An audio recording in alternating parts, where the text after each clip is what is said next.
ओम शांति। 10/1/2026। मीठे बच्चे, तुम्हारी याद की यात्रा बिल्कुल ही गुप्त है।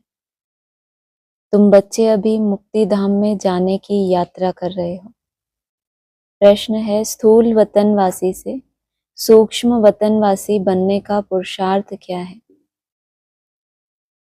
उत्तर, सूक्ष्म वतनवासी बनना है, फरिश्ता बनना है तो रूहानी सर्विस में हड्डी हड्डी स्वाहा करो।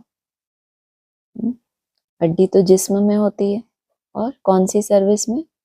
रूहानी सर्विस में हड्डी हड्डी स्वाहा करो। बिना हड्डी स्वाहा किए फरिश्ता नहीं बन सकते।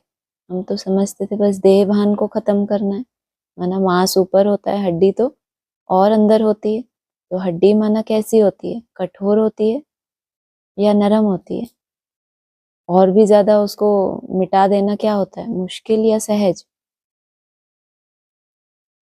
तो हड्डी स्वाहा किए बिना फरिश्ते नहीं बन सकते, क्योंकि फरिश्ते बिगर हड्डी मांस के होते हैं।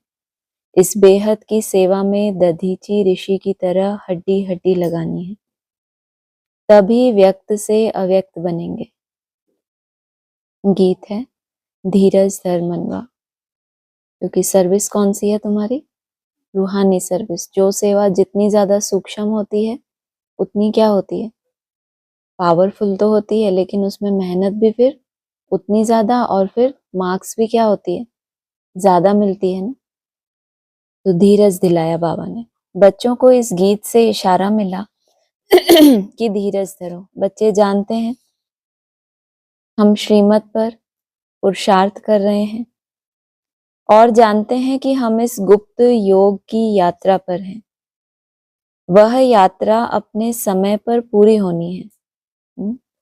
कितना निश्चिंत कि ये गुप्त योग तो है जो हम यात्रा कर रहे हैं, लेकिन यात्रा अपने समय पर पूरी होनी है। लेकिन उस निश्चित समय तक आप कहाँ पहुंचे होंगे उस यात्रा में? मुख्य है ही यह यात्रा जिसको तुम्हारे सिवाय और कोई भी नहीं जानता। यात्रा पर जाना है जरूर, और ले जाने वाला पंडा भी चाहिए। इसका नाम ही रखा है पांडव सेना। अब यात्रा पर है। स्थूल लड़ाई की कोई बात नहीं, हर एक बात गुप्त है। यात्रा गुप्त है, ज्ञान गुप्त है, और फिर ये कौन सी बात आई? लड़ाई। ये जो लड़ाई है ये भी गुप्त है, हर एक बात गुप्त है। यात्रा भी बड़ी गुप्त है, जबकि सेना है पूरी। बताया ना ऊपर, ले जाने वाला पंडा और सारी क्या है बाकी? पूरी पांडव सेना है। लेकिन फिर भी क्या बताया? यात्रा फिर भी कैसी है? गुप्त है। शास्त्रों में भी है, बाप कहते हैं मुझे याद करो तो मेरे पास आकर पहुंचेंगे। यह यात्रा तो हुई ना। बाकी सब शास्त्रों का सार बाप सब शास्त्रों का सार बताते हैं, प्रैक्टिकल में एक्ट में ले आते हैं। शास्त्रों की कौन सी बात उठाई? क्या कहते हैं शास्त्रों में? आउट। क्या कहते हैं शास्त्रों में? गुड। मुझे याद करेंगे तो क्या होगा? सुना था? नहीं सुना? काम है बहुत अभी। मुझे याद करेंगे तो क्या होगा? मेरे पास आकर पहुंचेंगे, माना यात्रा है ना, ये क्लियर किया। उसके बाद बाप सब शास्त्रों का सार बताते हैं। क्या दिखाया? तपस्या करने बैठते हैं, फिर जाप शुरू कर देते हैं। फिर उनके कहते हैं इन्होंने लाखों करोड़ों वर्ष कितने जाप किए, तब जाके क्या हुआ? भगवान ने क्या दिया इनको? दर्शन दिया। फिर जो इनको वरदान चाहिए था वो दिया। अब बाप सब शास्त्रों का सार बताते हैं, प्रैक्टिकल में एक्ट में ले आते हैं। उन्होंने तो दिखा दिया कहानियां, करोड़ों वर्ष तपस्या की, ऐसा तो कोई होता नहीं है। एक एक दिन में भी क्या होता है? लंबी चौड़ी नींद हो जाती है। प्रैक्टिकल में एक्ट में ले आते हैं। हम आत्माओं को यात्रा पर जाना है। अभी तक ड्रिल्स करते थे, शुरुआत ही कहाँ से की? बेसिक में कितनी ड्रिल्स करते हैं, कहाँ कहाँ जाते हैं? सूक्ष्म वतन में, परम धाम में कितनी सैर करते हैं। और बाबा क्या कह रहे हैं? बाबा तुमको क्या करते हैं? प्रैक्टिकल में एक्ट में ले आते हैं। तो इससे पहले क्या कर रहे थे? हाँ, मन बुद्धि से गए, एक कल्पना की। ये तो भक्ति मार्ग में भी होता था। साक्षात्कार भी क्या है, एक विजन ही तो है। चाहे वो आपने अपनी क्रिएशन से बनाया, चाहे आपको साक्षात्कार कराया गया ड्रामा अनुसार, है क्या, एक कल्पना ही तो है, एक स्वप्न ही तो है। लेकिन बाबा ने क्या कहा, प्रैक्टिकल में, एक्ट में ले आते हैं। उस प्रैक्टिकल एक्ट का ही यादगार शास्त्रों में फिर थ्योरी के रूप में चला गया। हम आत्माओं को यात्रा पर जाना है अपने निर्वाण धाम। विचार करो तो समझ सकते हैं, यह है मुक्ति धाम की सच्ची यात्रा। कैसे समझ सकते हैं? विचार करने से क्या समझ आएगा? हम भी तो मन बुद्धि से ही यात्रा करते हैं। हम प्रैक्टिकल में कैसे कर रहे हैं यात्रा? मन बुद्धि से नहीं करते। घूमते हो इसलिए, बस बैठ के नहीं करते यात्रा। फिर मुक्ति धाम की सच्ची सच्ची यात्रा है, ये कैसे पता चले?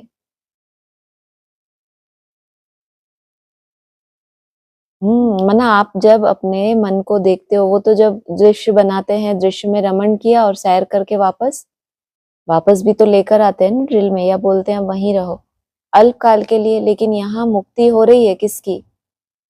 हमारी मन बुद्धि की व्यर्थ से, विकल्पों से, नेगेटिव संकल्पों से कितनी मुक्ति हो रही है। अगर नहीं हो रही तो कहेंगे यात्रा है। जैसे एक ही जगह पर खड़े खड़े क्या हो रहा है, घूम रहा है चक्का, लेकिन आगे नहीं बढ़ रहा, तो कहेंगे कि मुक्ति धाम की सच्ची सच्ची यात्रा। प्रैक्टिकल में आपको महसूस हो कि पहले जब मैं यात्रा करती थी तो इतने इतने विघ्न आते थे, इतने सारे तूफान माया के, और अब क्या है, अब मुक्ति हो गई उन सब से। जैसे अब मेरी सच्ची यात्रा शुरू हुई। सब चाहते हैं हम मुक्ति धाम में जाएं।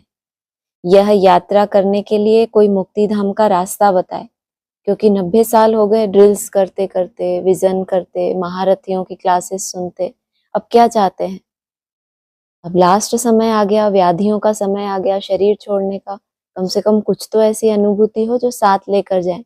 नहीं तो क्या कहेंगे, खाली हाथ आए थे और फिर खाली हाथ जा रहे हैं। खाली हाथ जाना है? बाबा तो कहते हैं बच्चा जब जन्म लेता है तो उसकी मुट्ठी कैसी होती है, बंद होती है। माना कुछ लाया है अपने साथ, इसलिए तो गीत गाया। कौन सा?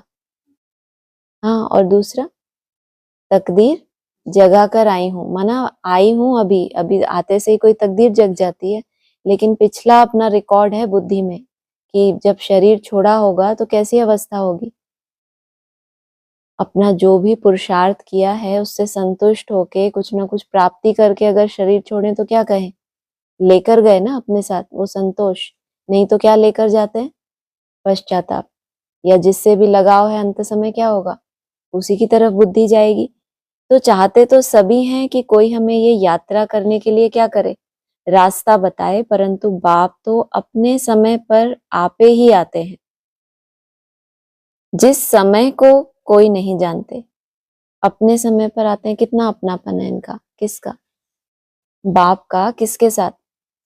चैतन्य समय के साथ। तो वो अपने समय के लिए ही आते हैं। पुकारते तो सभी हैं, आओ आओ।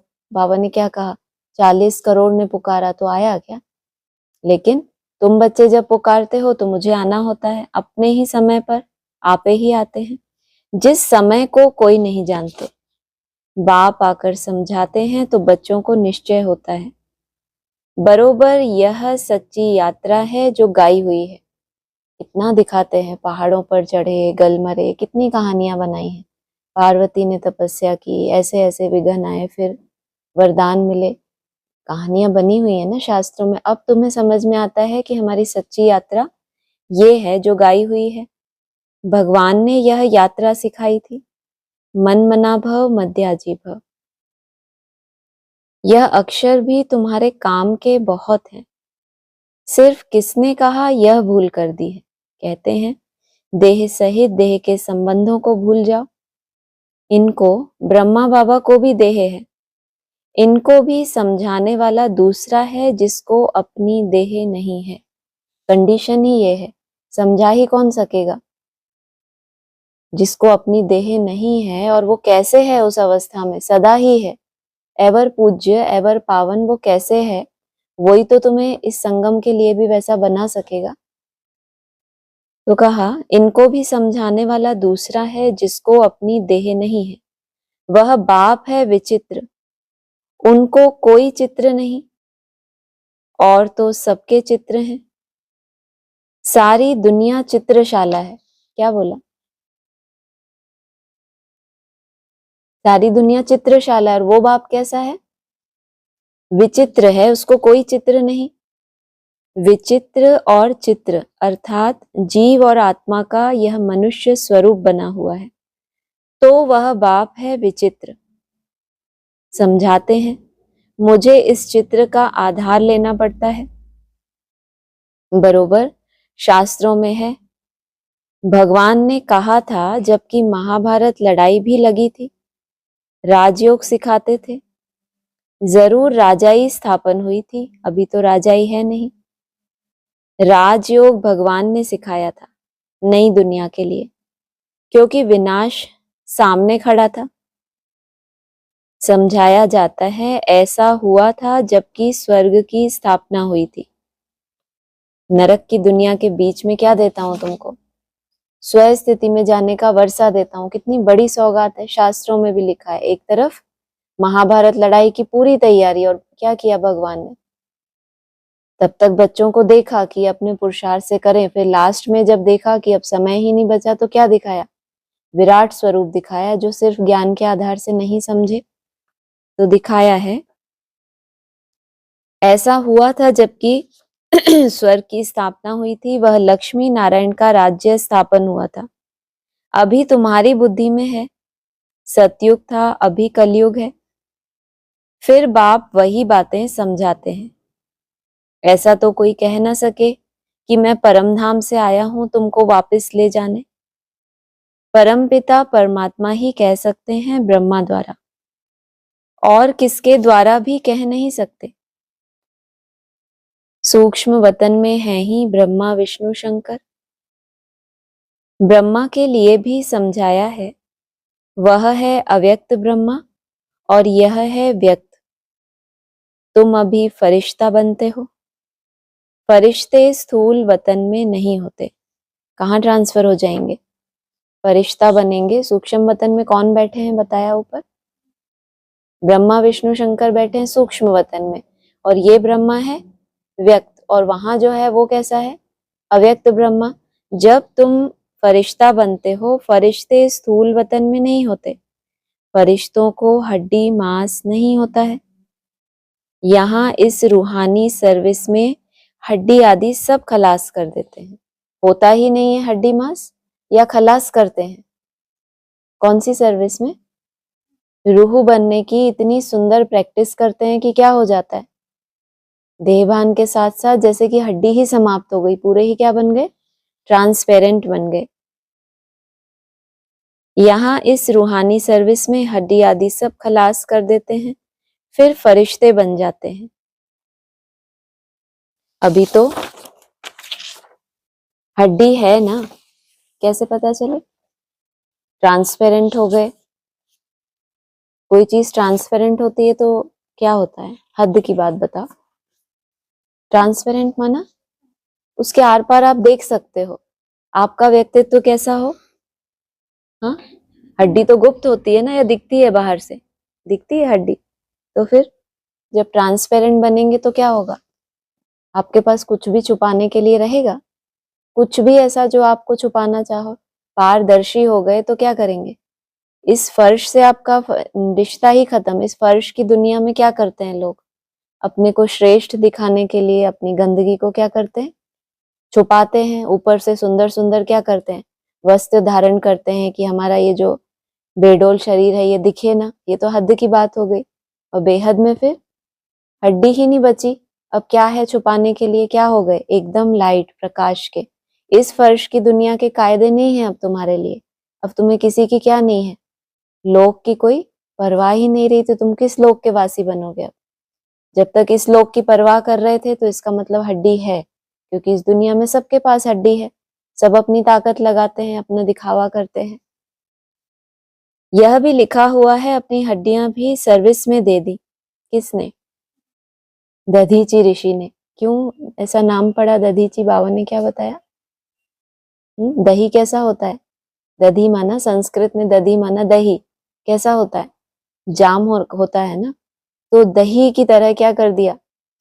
रूहानी सर्विस की बात है, हड्डियां भी दे दी, लेकिन बात कौन सी आ रही, नाम क्या पड़ा, दधीची, माना जाम कर दिया अपने को, गोया अपनी हड्डियां खलास करते हैं।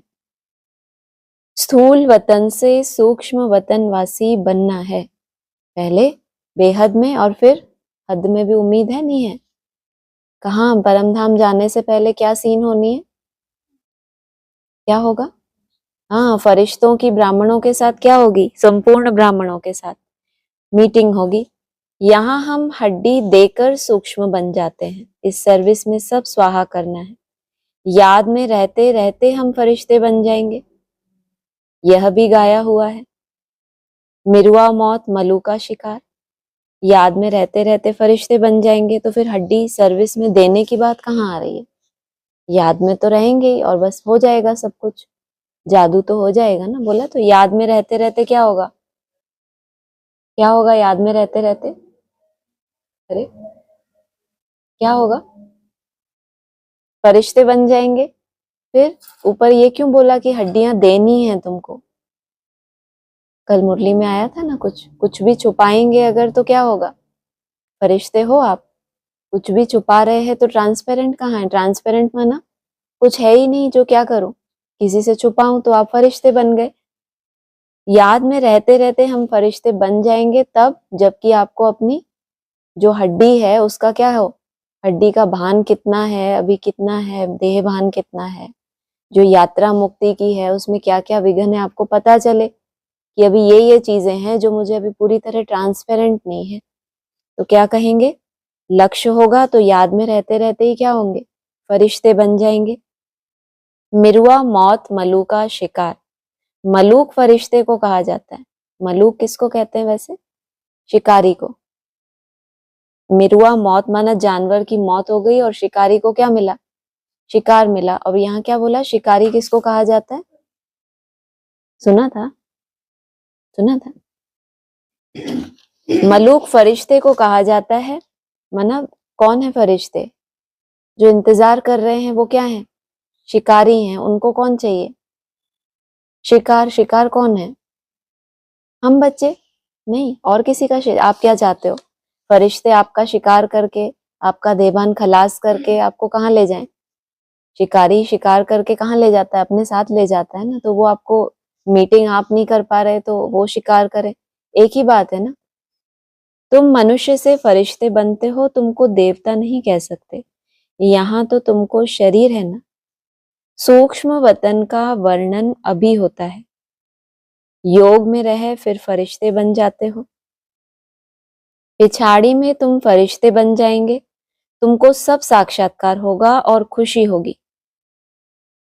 मनुष्य तो सब काल का शिकार हो जाएंगे, और तुम्हारे शिकारी कौन, कितनी श्रेष्ठ, मनुष्य किसके शिकार हो जाएंगे, काल के शिकार, और तुम्हारे शिकारी कौन है, हाँ जो सूक्ष्म फरिश्ते हैं वो है मलूक तुम्हारे। मनुष्य तो सब काल का शिकार होंगे, तुम्हारे में भी जो महावीर हैं वह तो अडोल रहेंगे, सब अडोल नहीं रहेंगे, क्योंकि सब काल का शिकार हो रहे हैं तो उसमें अपने भी तो कोई होंगे ना, और तुम्हारे में कोई कोई अडोल रहेंगे, बाकी क्या क्या होता रहेगा, विनाश की सीन तो होनी है ना। अर्जुन को विनाश का साक्षात्कार हुआ, एक अर्जुन की बात नहीं है, तुम बच्चों को विनाश और स्थापना का साक्षात्कार होता है।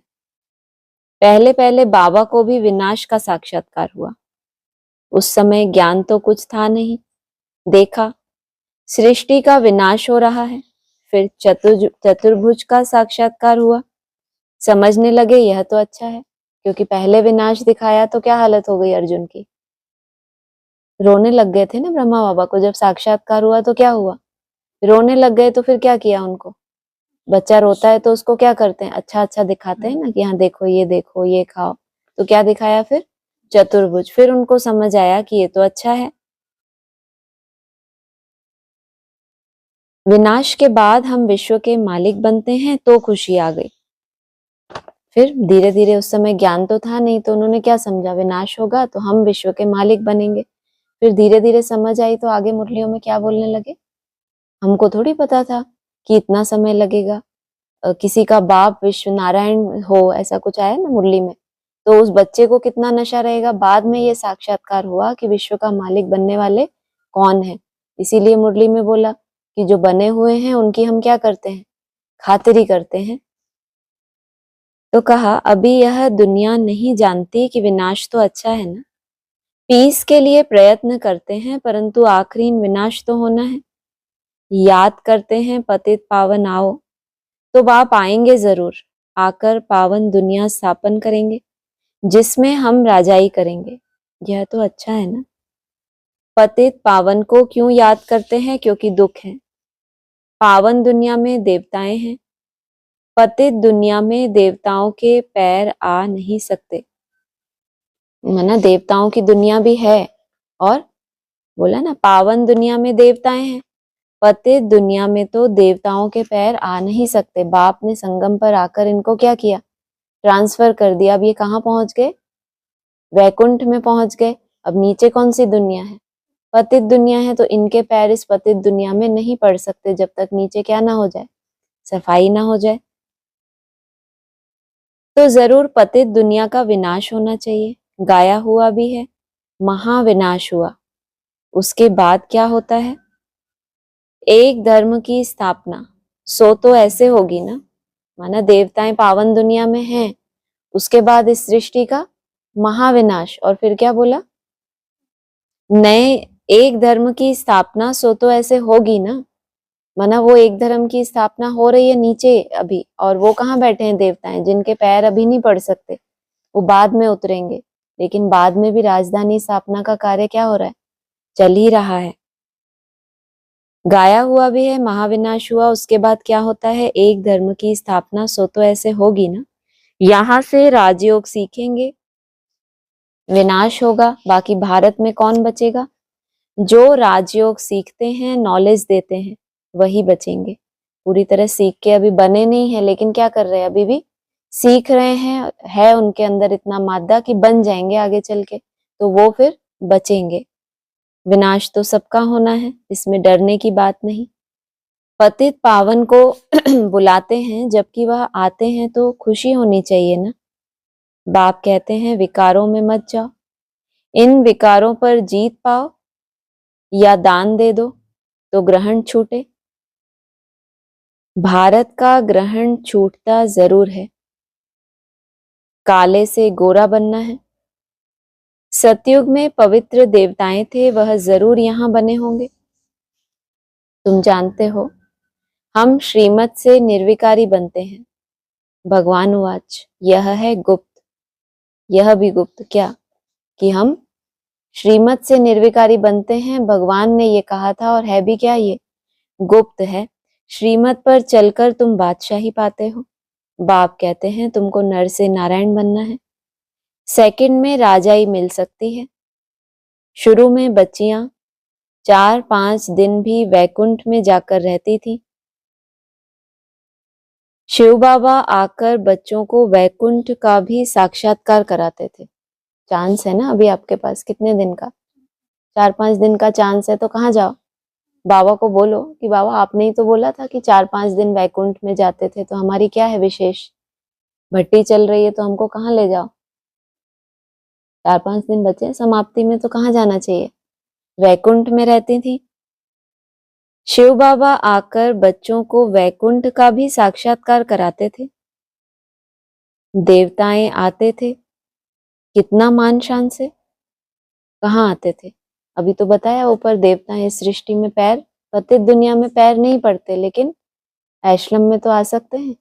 आश्रम में तो आएंगे तो कैसे होगा, कितना उनका मान शान होगा, कितने चमत्कारी होंगे, क्या स्टेज धारण करके वहां पहुंचे हैं। तो बच्चों का दिल अंदर लगता है बरोबर गुप्त वेश में आने वाला बाप हमको समझा रहे हैं। देवताओं की तो क्या है, कितनी मान शान है। बच्चियां तो जाकर सीधी सादी बेचारी गऊ है, तो वहां जाकर वैकुंठ में आनंद लेती थी। देवताएं मान शान से आते थे, और बाबा, बाबा कैसा, गुप्त वेश में आकर तुमको समझाते हैं। ब्रह्मा तन में आते हैं, ब्रह्मा का तन तो यहाँ चाहिए। प्रजापिता ब्रह्मा द्वारा स्थापना, बाबा ने समझाया है। कोई भी आते हैं तो उनसे पूछो किसके पास आते हो, बी के पास? अच्छा, ब्रह्मा का नाम कभी सुना है? प्रजापिता तो है ना, हम सब उनके आकर बने हैं। जरूर आगे भी बने थे। ब्रह्मा द्वारा स्थापना तो साथ में ब्राह्मण भी चाहिए। बाप ब्रह्मा द्वारा किसको समझाते हैं? शूद्रों को तो नहीं समझाएंगे। कितनी बार मुरली में कहते हैं बाप किसको बनाते हैं? शूद्रों को पहले ब्राह्मण, फिर ब्राह्मण से फरिश्ता, फिर देवता। लेकिन कभी कभी क्या बोलते हैं? शूद्रों को तो आकर नहीं समझाएंगे, ब्रह्मा द्वारा। ये कौन सा ब्रह्मा? एक हो गया ब्रह्मा जिनके द्वारा क्या किया? माँ है, क्या करेगी? सबको ही पालना देगी। सेकंड नाम लिया प्रजापिता ब्रह्मा द्वारा स्थापना। ब्रह्मा द्वारा स्थापना तो साथ में ब्राह्मण भी चाहिए। बाप ब्रह्मा द्वारा किसको समझाते हैं? शूद्रों को तो नहीं समझाएंगे। जिस कैटेगरी का ब्रह्मा होगा तो क्या करेगा? उसी कैटेगरी के उसको स्टूडेंट चाहिए ना। इतना हाई प्रोफाइल कोई टीचर हो या प्रोफेसर हो तो वो ABCD पढ़ाएगा क्या? तो शूद्रों को तो नहीं समझाएंगे। यह है ब्रह्मा मुख वंशावली ब्राह्मण। शिव बाबा ने ब्रह्मा द्वारा हमको अपना बनाया। ब्रह्मा कुमार कुमारियां कितने ढेर हैं? कितने सेंटर्स हैं?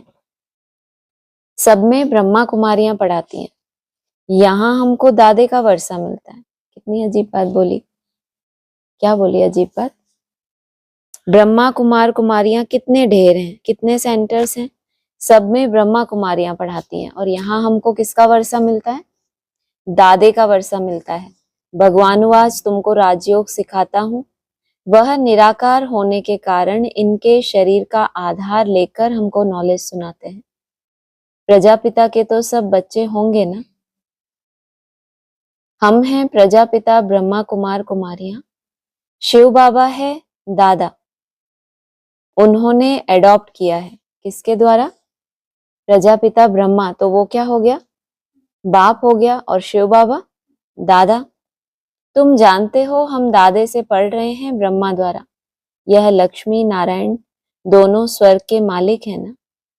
भगवान तो एक ऊंचते ऊंच निराकार ही है। बच्चों को धारणा बड़ी अच्छी होनी चाहिए।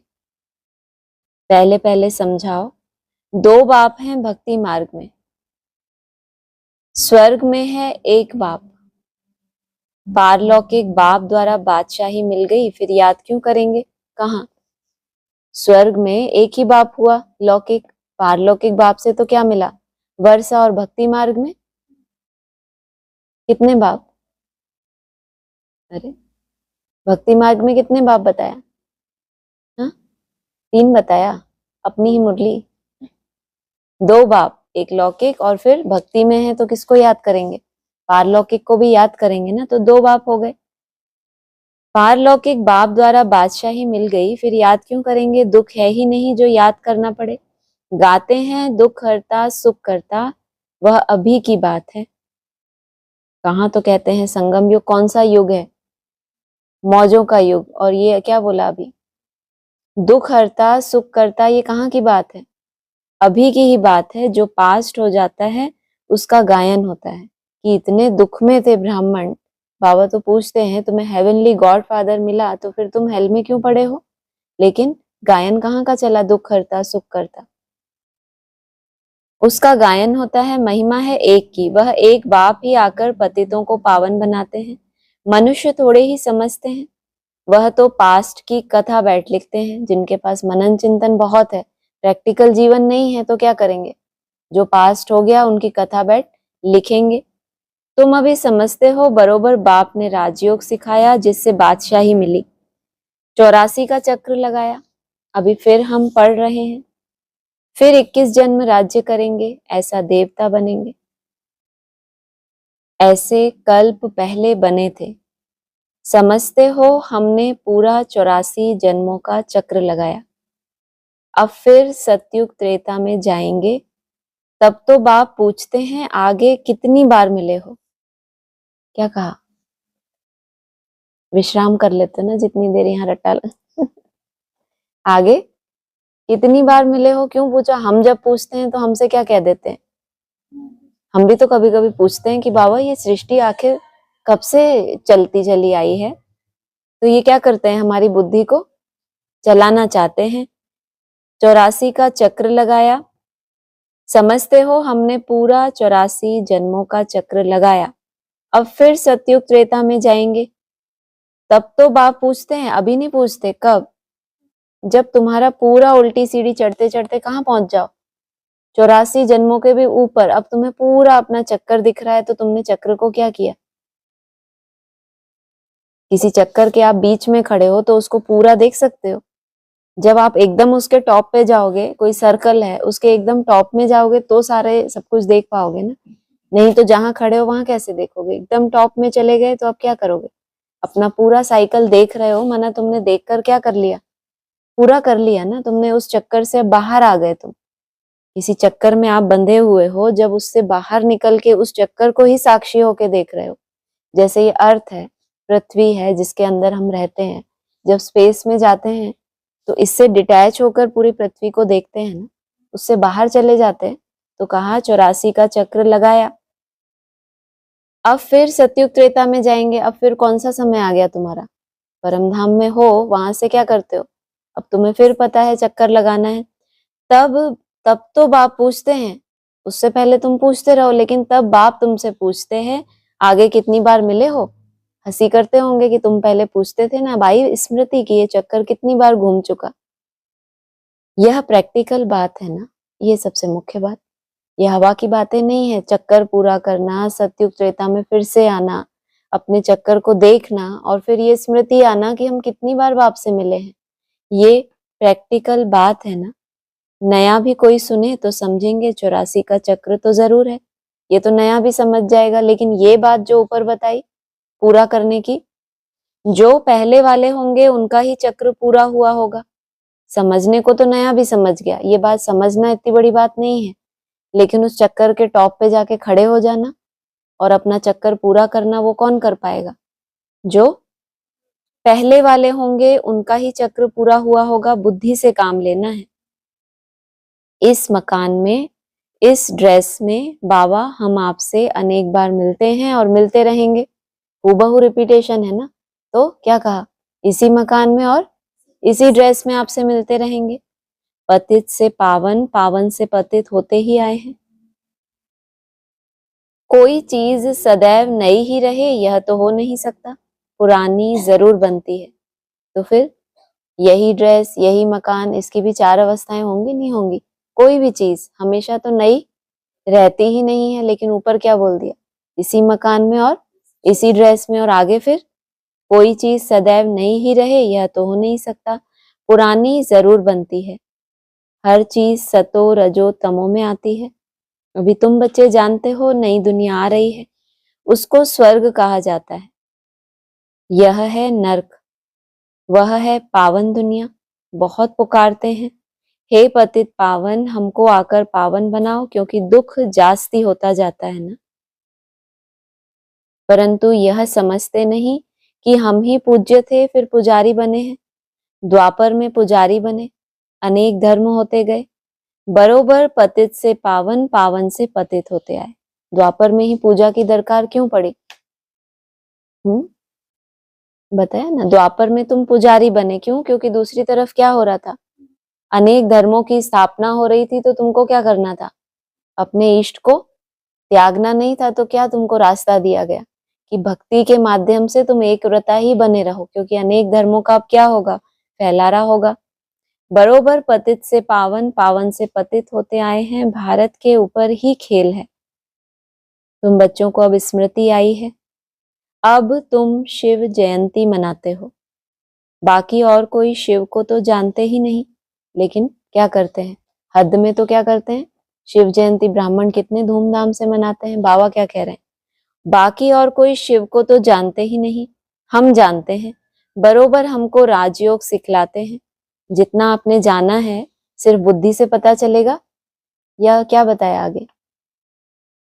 हम जानते हैं, बरोबर हमको राजयोग सिखलाते हैं। हमारे अंदर जो धारणाएं बढ़ रही हैं, हमारी प्रैक्टिकल सच्ची सच्ची मुक्ति धाम की यात्रा जिस पे हम आगे बढ़ रहे हैं, तब ये सबूत है आपके प्रैक्टिकल जीवन से कि आपने किसको जाना।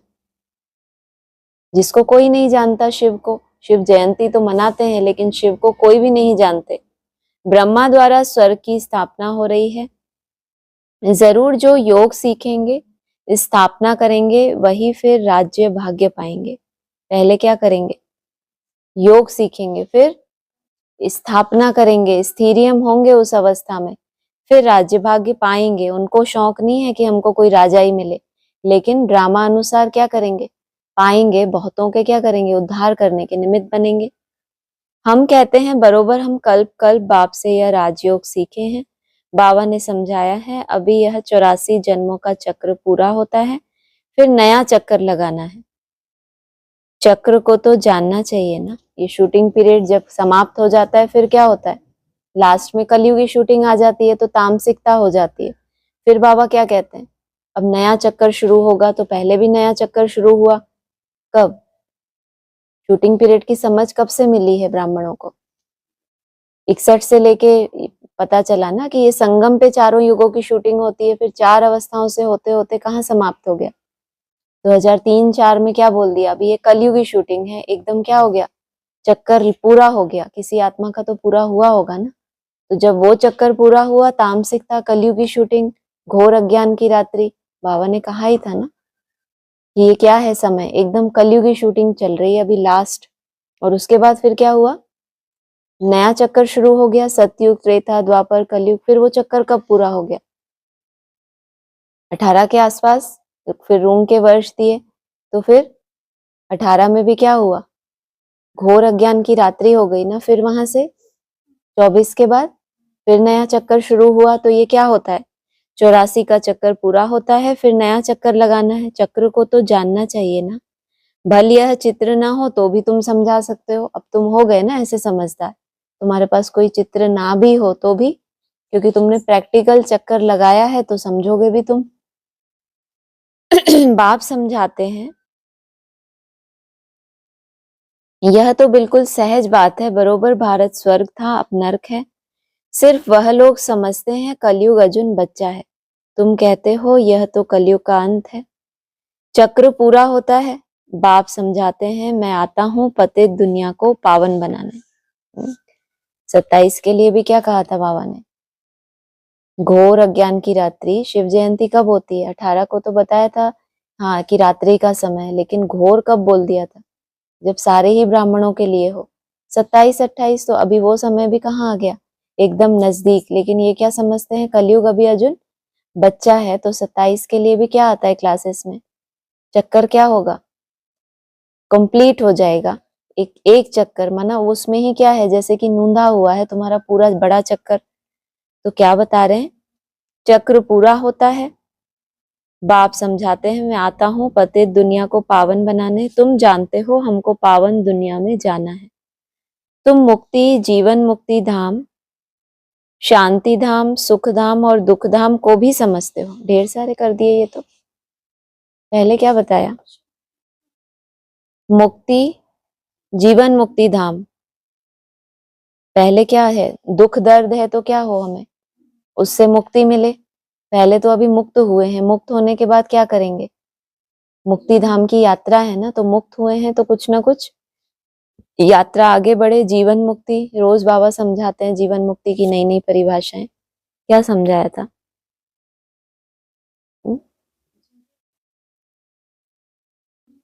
मैं और मेरेपन से मुक्ति हो जाए, रॉयल इच्छाओं से मुक्ति हो जाए, अपने देह भान से, किसी भी तरह के मैंपन से, रॉयल बंधनों से मुक्ति हो जाए। फिर शांति धाम, सुख धाम और दुख धाम को भी समझते हो। अब ये है शांति धाम। पहले तो सिर्फ हम मुक्त हुए थे, गति पकड़ी थी हमने, लेकिन वो अवस्था कि हम स्थिरियम हो जाए, हमारी दीपक की लौ कैसी हो जाए? एकदम स्थिर हो जाए, जैसे कि निर्वाण धाम में चले गए। और फिर सुख धाम, दुख धाम को भी समझते हो।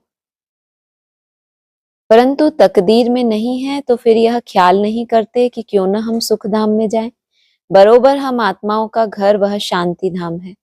वहां आत्मा को ऑर्गन्स ना होने के कारण कुछ बोलती नहीं है। आत्मा बोलती कैसे है?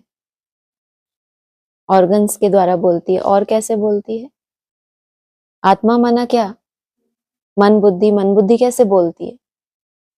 संकल्पों के द्वारा। उसी संकल्प से ही तो सृष्टि होती है। जब आई थी क्या कहते हैं? खाली आए थे, तो खाली कैसे? शून्य आई थी, कोई संकल्प था क्या?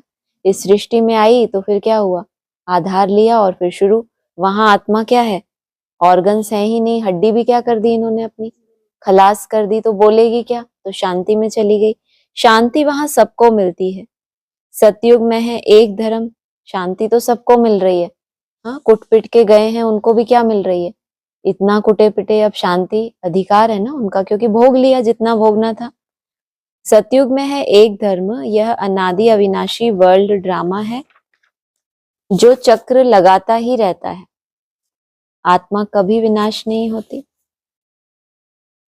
शांति धाम में भी थोड़ा समय ठहरना ही पड़े, थोड़ा समय ही बोला है, सेकंड्स नहीं बोला, लेकिन शांति धाम में थोड़ा समय ठहरना पड़े। कब तक, जब तक इस सृष्टि पर पूरी स्वच्छता ना आ जाए। यह बहुत समझ की बातें हैं, बताओ इसमें क्या बहुत समझे हम।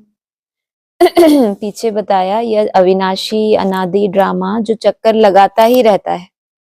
चैतन्य है या जड़ है, इस ड्रामा के साथ कौन बंधा हुआ है, बाप बंधा हुआ है। आत्मा कभी विनाश नहीं होती, वो तो हमें पता ही है कि आत्मा क्या है, अजर अमर अविनाशी, स्कूलों में भी पढ़ाते रहते हैं क्या, नैनम छिंदंती शस्त्राणी, माना इसको कोई शस्त्र नहीं काटता, वो तो हमें पता ही है, बच्चों को भी पता है कि आत्मा कभी विनाश, कौन सी आत्मा, कौन सी आत्माएं हैं जो विनाश नहीं होती। चक्कर की बात बताई ना, कैसा चक्र है ये, अविनाशी है, ये सर्कल, ये चक्र लगाता ही रहता है। तो तुम्हारी आत्मा कैसी है, अभी कितने ऐसे सीन्स, विनाशी अविनाशी कहें कब आत्मा को, जब विनाश हो चारों तरफ, लेकिन वो आत्मा की यात्रा रुके ना तो क्या कहेंगे, इसकी तो निरंतर चलती ही रही, हम तो रुक गए, हमारा ये हो गया, यात्रा कर रहे हैं ना। अब यात्रा में तो पूरी सेना है, अब कोई कहीं रुक गया, किसी को कोई व्यवधान आ गया, कोई तूफान में इधर गिर गया, और ये तो चले ही जा रहे हैं, चले ही जा रहे हैं, कहाँ तक पहुंच गए, अमरनाथ के पास पहुंच गए, तो क्या कहेंगे, आत्मा कैसी है, अविनाशी आत्मा है। शांति धाम में भी थोड़ा समय ठहरना ही पड़े, इतनी यात्रा की है तो तुमको आराम नहीं मिलना चाहिए, तो तुम अविनाशी बन के गए हो तो वहां तुमको क्या मिले, ठहरना पड़े। कलयुग है दुख धाम, कितने अनेक धर्म है, कितना हंगामा है। जब बिल्कुल दुख धाम होता है तब ही बाप आते हैं। दुख धाम के बाद है फुल सुख धाम, धीरे धीरे करके नहीं, क्या किया बताया, दुख धाम के बाद है फुल सुख धाम। शांति धाम से हम आते हैं सुख धाम में, फिर दुख धाम बनता है। सतयुग में संपूर्ण निर्विकारी, यहाँ है संपूर्ण विकारी। यह समझाना तो बहुत सहज है ना, हिम्मत चाहिए, कहाँ भी जाकर समझाओ। यह भी लिखा हुआ है, हनुमान सत्संग में पीछे जूतियों में जाकर बैठता था, तो महावीर जो होंगे वह कहाँ भी जाकर युक्ति से सुनेंगे, देखें क्या बोलते हैं। तुम ड्रेस बदल कर कहाँ भी जा सकते हो उनका कल्याण करने, बाबा भी गुप्त वेश में तुम्हारा कल्याण कर रहे हैं ना। मंदिरों में कहाँ भी निमंत्रण मिलता है तो जाकर समझाना है। दिन प्रतिदिन तुम होशियार होते जाते हो, सबको बाप का परिचय तो देना ही है, ट्रायल करनी होती है। यह तो गाया हुआ है, पिछाड़ी में सन्यासी राजाएं आदि आए। तुम दिन प्रतिदिन क्या होते जा रहे हो, होशियार होते जा रहे हो। सन्यासी जो क्या कहते हैं, शिवो हम राजा हैं, उनके पास अपनी राजाई है, कुछ ना कुछ है उनके पास। तो ये भी कब आए, पिछाड़ी में आए।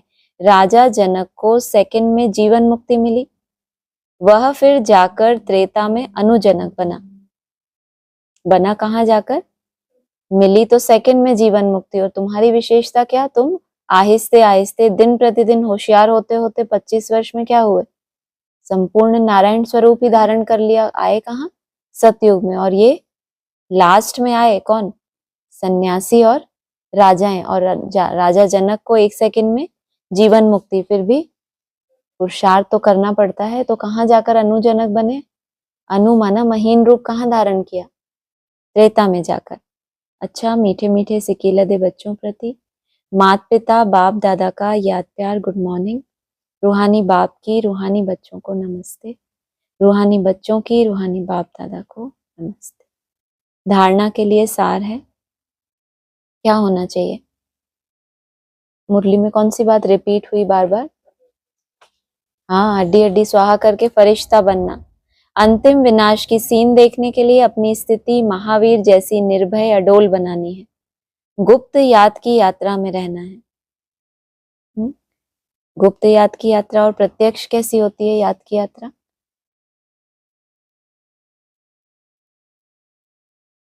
अभी पता चलता है कौन कितनी याद कर रहा है?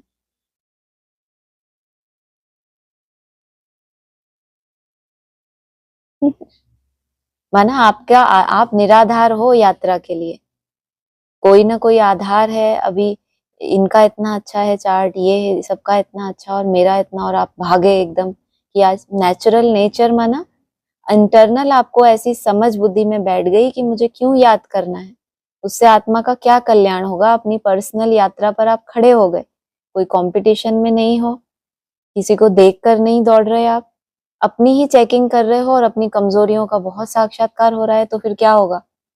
इतनी इतनी सारी कमजोरियां दिखेंगी तो लगन बढ़नी चाहिए या कम होनी चाहिए? अपनी ही कमजोरियों को देखकर, जो कमजोरियां गुप्त हैं कोई नहीं जानता जिनको, उनको ही देखकर याद की लगन में लग जाना, अपनी याद को बढ़ाना, चाहे भट्टी मिले या ना मिले, चाहे हमको कैसा भी हो, लेकिन अंदर में कैसा हो, वो लगन लगी हुई है, वो नेचुरल आपका अभ्यास बढ़ता जा रहा है। अगला है व्यक्त वतनवासी फरिश्ता बनने के लिए बेहद सेवा में दधीची ऋषि की तरह अपनी हड्डी हड्डी स्वाहा करनी है। वरदान है पहली श्रीमत पर विशेष अटेंशन दे। कौन सी है पहली श्रीमत? इतना भी नहीं पता? हाँ, अपने को क्या समझना? आत्मा समझना। फाउंडेशन को मजबूत बनाने वाले। सोचो ब्राह्मण कितने खुश होते हैं। अभी तक तुम आत्मा का ही पाठ पढ़ाते रहते हो। हाँ, बेसिक ब्राह्मणों को ठेंगा दिखाते हैं ना एडवांस में, कि बस ए फॉर आत्मा, बी फॉर बाबा और सी फॉर क्या, चक्कर, यही समझाते रहते हैं। ऐसा ही कुछ है तो उनकी खिल्ली उड़ाते हैं। हमारे पास देखो कितना विस्तार का नॉलेज है और फाउंडेशन है ही नहीं। बाबा क्या कहते हैं? ये झाड़ सारा खड़ा है लेकिन फाउंडेशन, फाउंडेशन क्या है? पहला ही चैप्टर फाउंडेशन था और आदि में और अंत में भी क्या होगा? वही फाउंडेशन है हर आत्मा का। पहली श्रीमत पर विशेष अटेंशन दे, फाउंडेशन को मजबूत बनाने वाले सहज योगी भव। बाप दादा की नंबर 1 श्रीमत है अपने को आत्मा समझकर बाप को याद करो। यदि आत्मा के बजाय अपने को साधारण शरीरधारी समझते हो तो याद टिक नहीं सकती। फरिश्ता बनने के लिए कितनी अच्छी युक्ति है। हम क्या हैं? फरिश्ते हैं, अवतरित हुए हैं। हम साधारण शरीरधारी नहीं है जैसे दुनिया है, देह के सुखों में, पदार्थों में, उसी में खुशियां लेती रहती है। आपके अपने दिनचर्या देखो, लोगों जैसी है। दुनिया वाले कल्पना कर सकते हैं इस दिनचर्या की? हाँ, इतना लाइट, इतना लाइट, तो आप क्या हो? साधारण शरीरधारी होते तो आपको साधारण रूप से क्या होता? उतनी नींद चाहिए, उतना भोजन चाहिए, उतना क्या चाहिए, सुख साधन चाहिए। लेकिन आपको ये सब चाहिए तो क्या हो? कुछ ना कुछ असाधारण बन गए ना। वैसे भी कोई दो चीजों को जब जोड़ा जाता है तो पहले समान बनाते हैं, कायदा ही है। पहले दो चीजों को जोड़ा जाएगा तो क्या होगा? समान बनाया जाएगा। ऐसे ही आत्मा समझकर याद करो तो याद सहज हो जाएगी, नहीं तो क्या होगा? खींच खींच के करनी पड़ेगी। यह श्रीमत ही मुख्य फाउंडेशन है। इस बात पर बार बार अटेंशन दो तो सहज योगी बन जाएंगे। स्लोगन है कर्म आत्मा का दर्शन कराने वाला दर्पण है, इसलिए कर्म द्वारा शक्ति स्वरूप को प्रत्यक्ष करो। कर्म क्या है आत्मा का? आत्मा तो कितनी गुप्त है, कर्म तो कितना स्थूल है, और मन बुद्धि तो एकदम महीन, दिखती भी नहीं है। वैसे तो कहते हैं मन क्या है? दर्पण है। मन तो दर्पण है अपनी चेकिंग करने के लिए, लेकिन कर्म भी क्या है? तुम्हारे जो कर्म है, तुम्हारे बोल है। इसलिए बाबा कितनी बार कहते हैं, बाबा को तो चलन से ही पता चल जाता है कि आत्मा कैसा पार्ट बजा रही है, कोई बताने की दरकार नहीं। वो कहते हैं बाबा तो अंतर्यामी है, देखो हमारे अंदर का इनको, वो तुम्हारे कर्मों में, तुम्हारी दृष्टि में, तुम्हारे बोल में, तुम्हारे वाइब्रेशन में वो फैलता है चारों तरफ। अब दिन रात वाइब्रेशन की ही जब दुनिया बनेगी तो किसी भी तरह का कुंठा वाला, किसी भी तरह का जो खराब वाइब्रेशन होगा तो वो फैलेगा कि नहीं चारों तरफ? तो वो आपके आत्मा का ही तो दर्शन है। यहाँ कोई स्थूल कर्म बताएंगे क्या कि आपने बहुत अच्छे से सफाई कर दी, इसका मतलब आपकी आत्मा बहुत साफ है? स्थूल कर्म की बात है। ये तो ज्ञान इंद्रियों की बात है कि इनसे भी क्या होता है? तरंगे निकलती हैं आपके संकल्पों की, जो भी वृत्ति है वो सब फैलता है इससे। कर्म द्वारा शक्ति स्वरूप को प्रत्यक्ष करो। ब्राह्मण सो फरिश्ता, अर्थात जीवन मुक्त, जीवन बंध नहीं, न देह का बंधन, न देह के संबंध का बंधन, ना देह के पदार्थों का बंधन। अगर अपनी देह का लगाव खत्म किया तो क्या होगा आगे? संबंध और पदार्थों के बंधन आपे ही क्या होंगे? पदार्थों का बंधन कैसा होता है? संबंधों का बंधन कैसा होता है? अपनी तरफ, माना कोई भी ऐसा कारण जो हम बुद्धि लगाना चाहें भगवान में और वो हमें अपनी तरफ खींचे। कोई पदार्थ आपके पास नहीं है, अब बुद्धि कहाँ जा रही है कि ये नहीं है, ये नहीं है, ये नहीं है, तो फिर क्या हुआ? बुद्धि को खींच लिया ना। कोई पदार्थ आपका बहुत चहीता हो और किसी ने ले लिया आपसे, फिर क्या होगा? फिर भी वो अपनी तरफ खींचेगा। जब था तब भी खींचता था और अब जा रहा है तो भी खींच रहा है ना। उसके होने से क्या हुआ? इतना बना, अब था तब भी इसी में खुश थे। बाबा कहते हैं ना, कोई ऊंची साड़ी पहनते हैं तो कितना देवान चढ़ जाता है कि हमने क्या पहना, हमारी साड़ी कितनी अच्छी है। बाबा ही मुरली में कहते हैं, वो नाम भी बता देते हैं टेक्सचर की, इस कपड़े की साड़ी ये पहनो।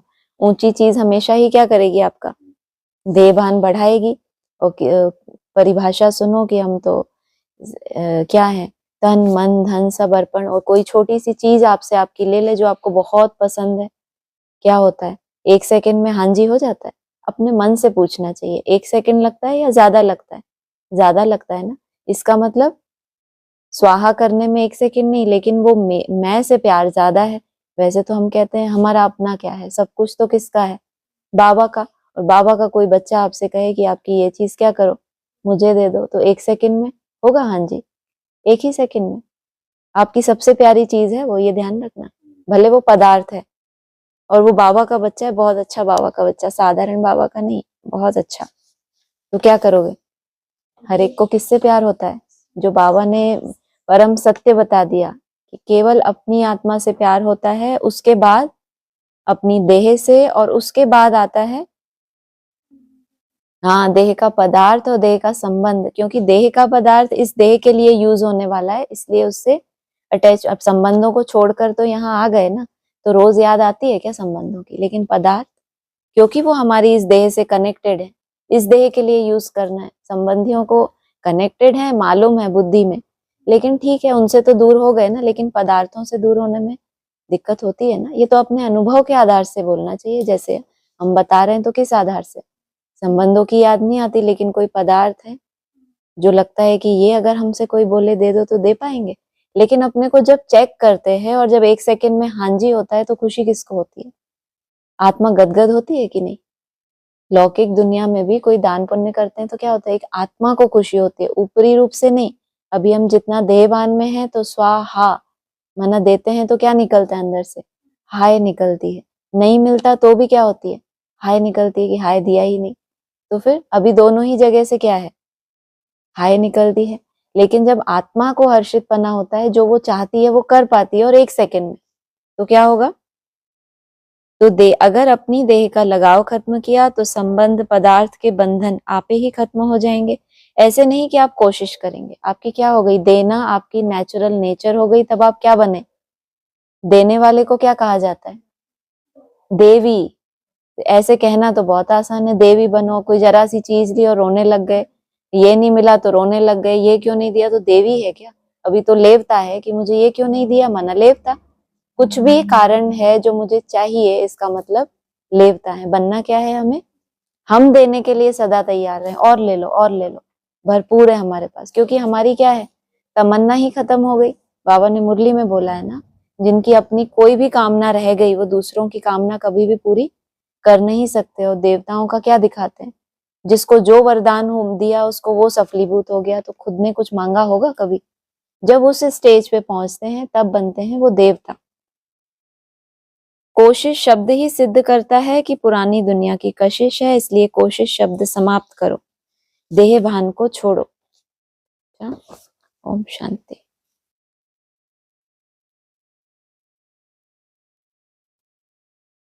हाँ जी, ऑनलाइन किसी को कुछ बोलना है?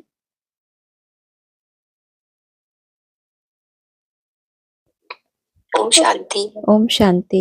हाँ जी।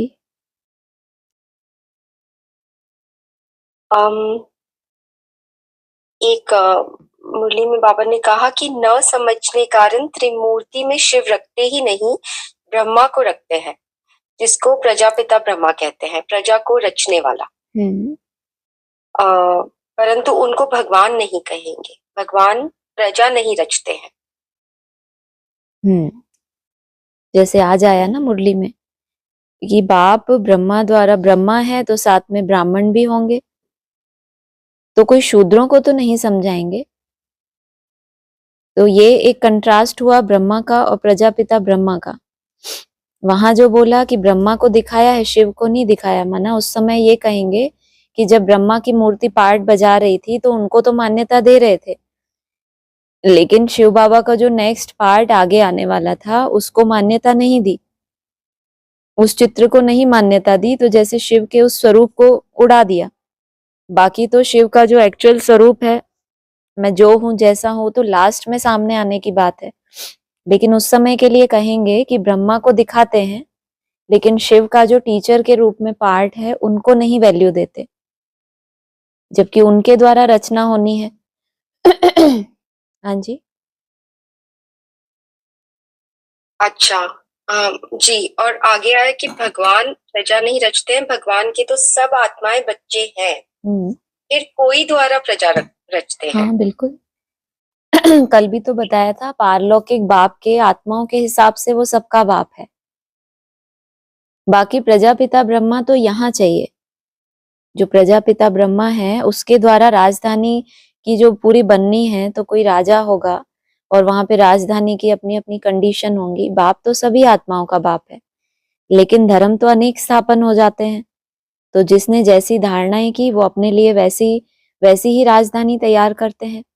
जो जिस कुल की आत्माएं होती हैं उनको अपने जो धर्म पिता होता है उसकी बातें ही सही लगती हैं, वो मंथन अच्छा लगता है तो वो उस कैटेगरी में चले जाते हैं। आत्मिक रूप से तो सब उस एक बाप के बच्चे हैं। यहाँ अपने संस्कारों के कारण से प्रजापिता ब्रह्मा का हो या अपने अपने धर्म के जो धर्म पिताएं हैं उनके प्रजा बनते हैं वो। हाँ जी। हाँ, अच्छा। फिर हमेशा ऐसे क्यों कहते हैं कि शंकर का पाठ कुछ भी है नहीं? हाँ, एकदम लास्ट में पार्ट होता है ना, जब तक एकदम लास्ट में आए, चाहे वो विनाश काल के समय जो कहा है सूक्ष्म वतनवासी जो आत्मा है उनका सिर्फ प्रेरणा ही देनी है उनको कि एटम बॉम्ब्स फोड़ो, शंकर की प्रेरणा से विनाश, हर हर बम बम कहा जाता है, तो वो अव्यक्त आत्मा का बहुत थोड़ा सा ही पार्ट है।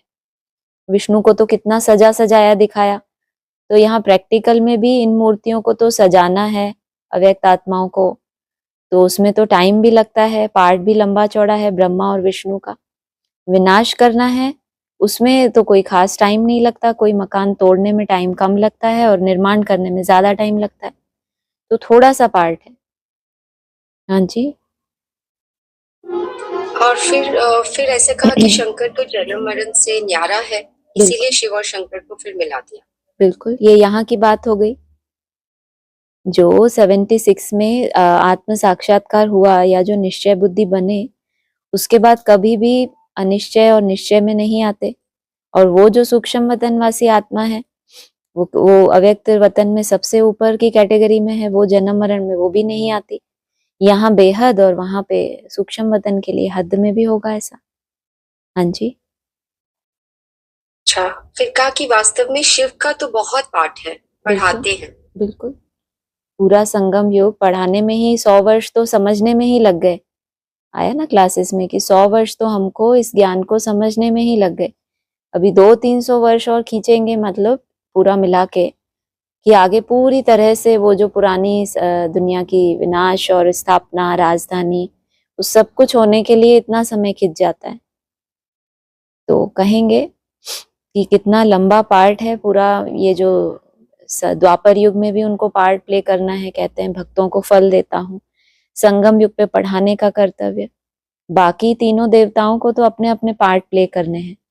ब्रह्मा ने अपना पार्ट प्ले किया, गए, टीचर ने अपना पार्ट प्ले किया, व्यक्त हुए। उसके बाद फिर लास्ट सदगति का पार्ट है, लेकिन शिव को तो तीनों के ही साथ उसमें कार्य करना पड़ता है बैकबोन बनकर।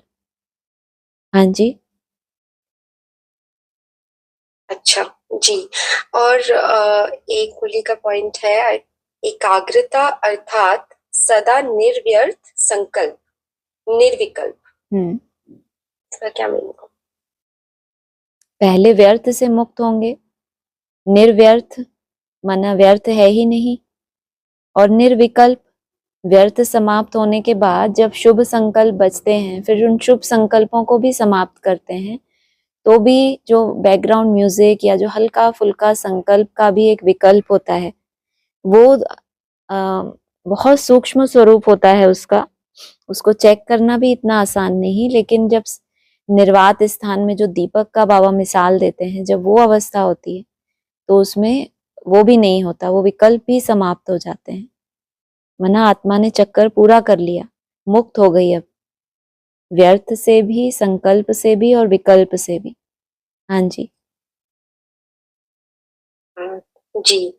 फिर कहा कि वो ये तो ऐसे जस्ट रिपीट करिए, सुंदर लगा कि जहाँ एकता और एकाग्रता है वहां सफलता गले का हार है बिल्कुल। ना। हाँ जी और फिर बिल्कुल। कहा कि वरदाता को एक शब्द प्यारा है, एक व्रता, एक बल, एक भरोसा, साथ साथ एक मत, न मनमत न परमत। बिल्कुल, बहुत बैलेंस चाहिए। सिर्फ एक ही एक हो और श्रीमत ना हो बुद्धि में तो भी दिक्कत। और ये जो पहले बताया था एकता और एकाग्रता, तो एकता के लिए चाहिए प्योरिटी, तो वही स्लोगन हो गया पवित्र भव योगी भव।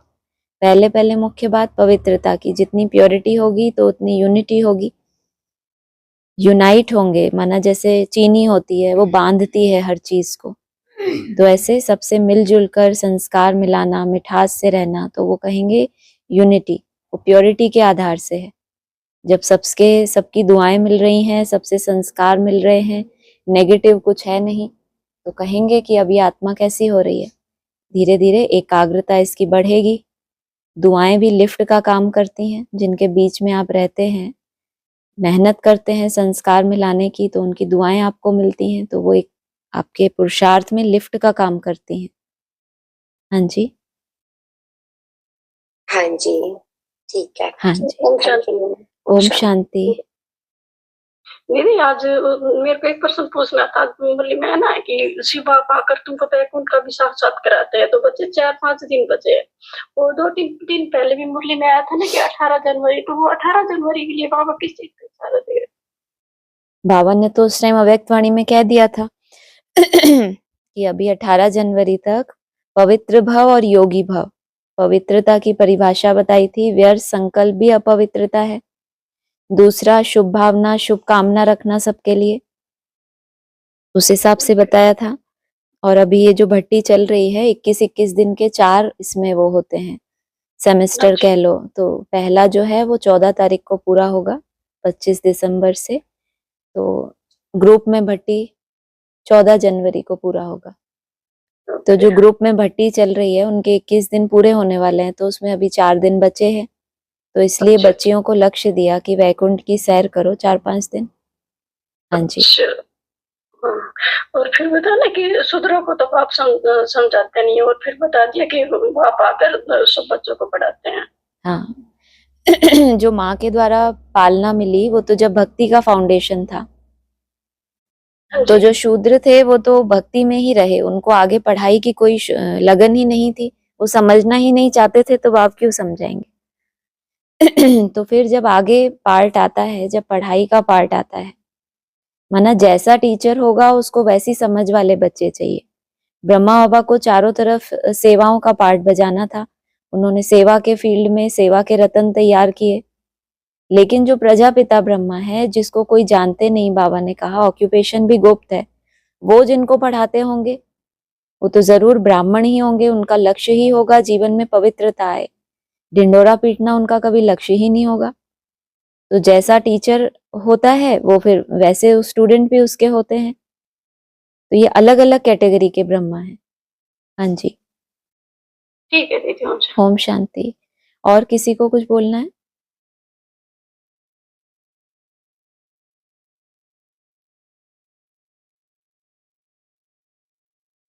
ठीक है, ओम शांति।